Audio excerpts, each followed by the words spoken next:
Get familiar, get familiar. So if you don't know by now, then you should probably get familiar. So hello students, कैसे हो सारे। Welcome back to our channel. तो आज हम पढ़ने वाले हैं क्लास 8 सिविक्स का chapter number 4 understanding laws. Chapter number 1 में हमने क्या पढ़ा था? द इंडियन कॉन्स्टिट्यूशन, मतलब हमारा कॉन्स्टिट्यूशन क्या है, हमारा संविधान क्या है। फिर हमने पढ़ा अंडरस्टैंडिंग सेक्युलरिज्म, मतलब कॉन्स्टिट्यूशन के अंदर एक पार्ट था सेक्युलरिज्म, हमने उसको डीपली पढ़ा। फिर हमने पढ़ा why do we need parliament, हमें पार्लियामेंट क्यों चाहिए। उसमें हमने सीखा कि पार्लियामेंट इसलिए चाहिए कि नए नए लॉज पास हो सके, नए नए बिल पास हो सके, ठीक है। तो मतलब हमारे देश की तकलीफ़ों पे बात हो। तो आज हम पढ़ने वाले हैं जो लॉज पास होंगे या जो लॉज हैं और जो लॉज बन चुके हैं वो सब पे अप्लाई होते हैं या नहीं, वो सारी चीज़ें हम इस चैप्टर में पढ़ेंगे। तो ये थी चैप्टर की छोटी सी समरी अंडरस्टैंडिंग लॉज की। फिर देखते हैं आज हम इस चैप्टर में क्या क्या पढ़ने वाले हैं। पहले पढ़ेंगे do laws apply to all. मैंने बताया क्या जो लॉज बने हुए हैं वो सब पे अप्लाई हैं। देखते हैं आगे। फिर रूल ऑफ लॉ एक टर्म है, वो देखेंगे। How rule of law established in India, मतलब जो रूल ऑफ लॉ है वो इंडिया में स्टैब्लिश कैसे हुआ, question mark. How do new laws come about, question mark. फिर अनपॉपुलर एंड कंट्रोवर्शियल लॉज, ठीक है जी। पहले देखते हैं do laws apply to all, मतलब जो लॉज हैं वो सब पे अप्लाई होते हैं। हाँ, हमने पढ़ा था होते तो हैं। देखते हैं। All person in independent India are equal before the law. All person in independent India are equal before the law, मतलब कि जितने भी लोग हैं इंडिपेंडेंट इंडिया, मतलब 1947 के बाद जब से इंडिया इंडिपेंडेंट है तब से ये है कि सारे लोग इक्वल हैं। किस मामले में? लॉ के मामले में। The law can not discriminate between person on the basis of their religion, caste और जेंडर, ठीक है। और फाइनेंशियल कंडीशंस भी लिख सकते हो आप उसकी। मतलब जो लॉ है हमारा वो किसी चीज़ को लेके डिस्क्रिमिनेट नहीं करता, किसी को भी देख के, चाहे वो जेंडर, किसी जेंडर का हो, किसी रिलीजन का हो, किसी कास्ट का हो, अमीर हो, गरीब हो, कोई भी हो। एनी क्राइम और a violation of law has a specific punishment as well as a process through which the guilt of the person has to be established, मतलब कि कोई भी क्राइम या वायलेशन किसी भी लॉ का, इसके लिए एक डिसाइडेड है पनिशमेंट या फिर कोई ऐसा प्रोसेस जिसके थ्रू उसको गुजरना पड़ेगा उस गिल्ट को, मतलब उस बंदे को जिसने वायलेट किया है या कोई क्राइम किया है लॉ के अकॉर्डिंग। फिर जो हमने टर्म पढ़ी थी रूल ऑफ लॉ, तो वही देखते हैं रूल ऑफ लॉ क्या है। Rule of law means that all laws apply equally to all citizens of the country and no one can be above the law, मतलब कि इसका वही मतलब है कि जो लॉज हैं जितने भी वो सबके लिए बराबर है, equally to all the citizens of the country and no one can be above the law, मतलब कि लॉ से ऊपर कोई भी नहीं। How rule of law established in India, ठीक है। It is often believed that it was the British colonists who introduced the rule of law in the India, मतलब जो ब्रिटिश थे हमारे इधर, उन्होंने ये माना जाता है कि उन्होंने इस्टेब्लिश किया था rule of law. However, historians have disputed this claim, तो जो हमारे हिस्टोरियंस थे उन्होंने ये डिस्प्यूट किया था इस क्लेम को कि उन्होंने ये इस्टेब्लिश नहीं किया है। कैसे?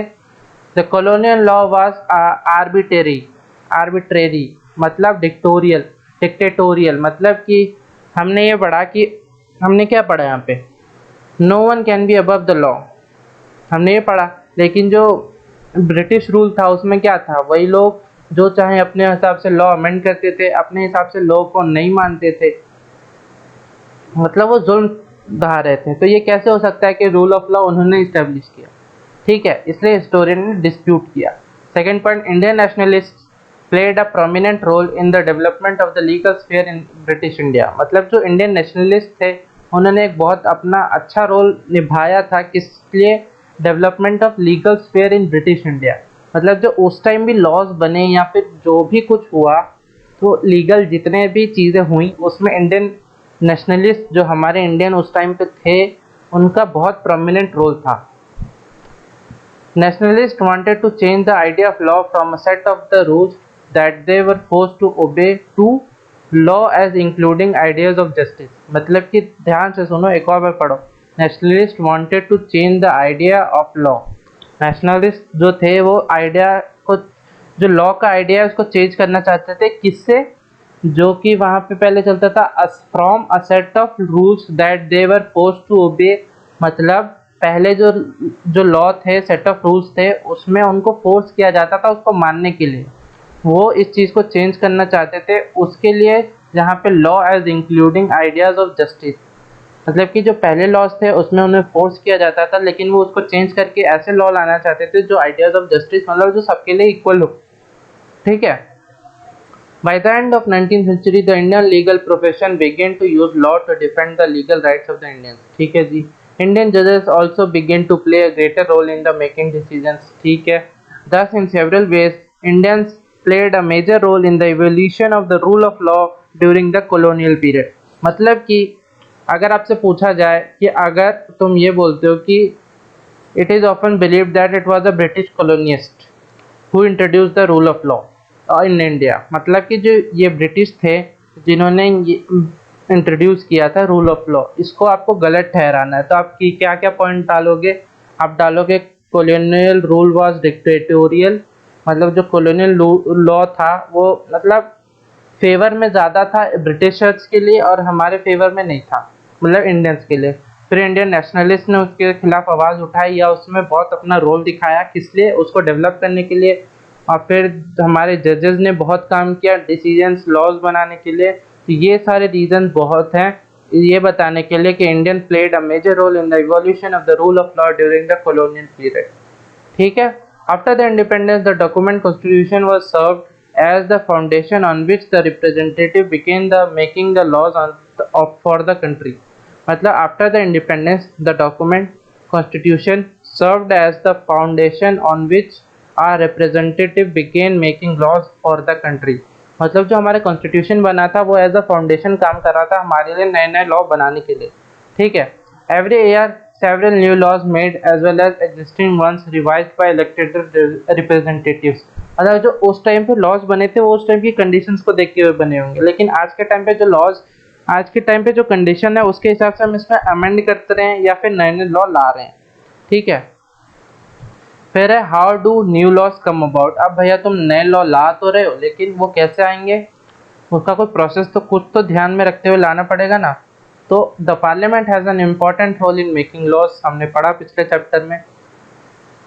There are many ways through which this takes place. This मतलब न्यू लॉज कैसे आएंगे।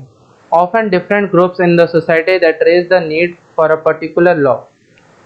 मतलब कि जो सोसाइटीज़ हैं जो मतलब जो पर्टिकुलर ग्रुप्स हैं उनको अपनी नीड के हिसाब से बोलते हैं कि हमें ये लॉ चाहिए, ये लॉ नहीं चाहिए, ये लॉ चाहिए, तो उस पर डिस्कशन होता है पार्लियामेंट में पूरा, फिर जो ठीक लगता है वो होता है।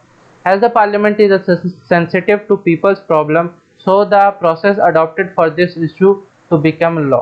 ठीक है। From establishing the need for a new law to its being passed at every stage of the process the voice of the citizen through various mediums such as TV, newspaper etc. is a crucial element। मतलब कि जब हम law पास कर रहे हैं from establishing the need for a new law to its being passed। ठीक है।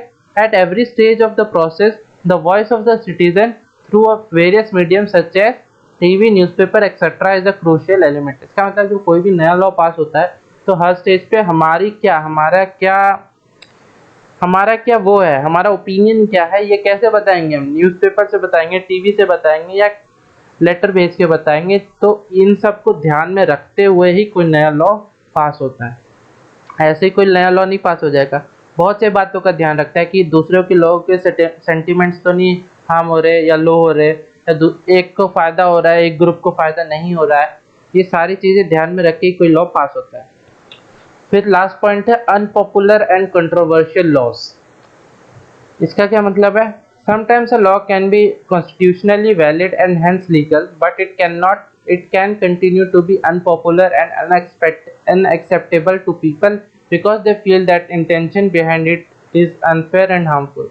मतलब कि बहुत से ऐसे लॉज हैं जो कि कॉन्स्टिट्यूशनली वैलिड हैं, लीगल हैं, लेकिन ये अनपॉपुलर और अनएक्सेप्टेबल इसलिए हैं क्योंकि लोगों को ऐसा लगता है कि इसके पीछे जो इंटेंशन है इस लॉ को लाने की वो गलत है या अनफेयर है या हम किसी पर्टिकुलर ग्रुप के लिए हार्मफुल है। मतलब कई बार ऐसा होता है ना कि पापा ने कुछ बोला कि अब से घर पे ऐसा ही होगा, लेकिन हम बच्चे हैं जो हमें नहीं लगता कि नहीं यार ये तो गलत है, ऐसा नहीं होना चाहिए। पापा ने बोला एज अ लॉ, मतलब उनको लॉ बना दिया उसको, ठीक है, लेकिन हमें वो पसंद नहीं आ रहा। तो ऐसे बहुत से लॉज हैं जो कि पब्लिक अनएक्सेप्टेबल है, ठीक है। The people might criticise this law, hold public meetings, write about it in newspaper, report to TV news channels etcetera. मतलब कि अब ये पब्लिक कैसे बताएगी कि हमें ये पसंद नहीं आया, ये अनफेयर है या कुछ भी है, कैसे बताएगी? मीटिंग्स करेगी, न्यूज़पेपर में इसके बारे में लिखवाएगी, टीवी न्यूज़ चैनल्स पे रिपोर्ट करेगी, ठीक है।